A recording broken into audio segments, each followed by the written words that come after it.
Even though our family does not do the traditional Santa thing at Christmas, I do teach my children about the real St. Nicholas. He was a legendary Christian soldier who wasn't afraid to stand boldly for his faith in Jesus Christ. Now, the man Santa Claus is based on was very real, and his story is more powerful than the cartoon version we've been sold. St. Nicholas lived in the late 200s and early 300s AD in the Roman Empire, at a time when being a Christian could cost you everything. Nicholas was known first and foremost for his radical generosity. He gave away his inheritance to the poor. He helped widows, orphans, and children who had no one to protect them. One of the most famous stories tells how he secretly gave gold to a desperate family, saving 3 young girls from a life of slavery. He gave quietly, he gave sacrificially, and that's where the tradition of secret gift giving comes from. But Nicholas wasn't just kind, he was convicted.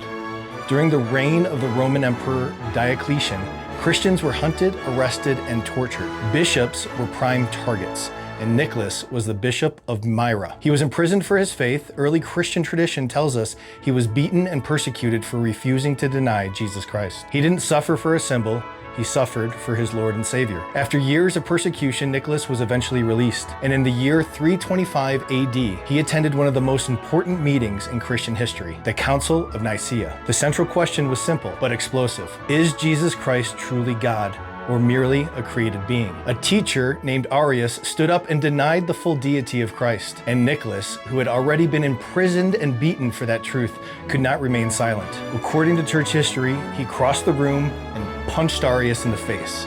Not out of rage, but out of zeal for the truth. Now, the real St. Nicholas wasn't a mascot. He wasn't a jolly old elf. He was a man who helped the poor, endured persecution, and suffered for his Lord and Savior. This is the real story behind Santa Claus. A devout Christian, a faithful servant, a man who stood firm for Jesus Christ to the very end. Merry Christmas.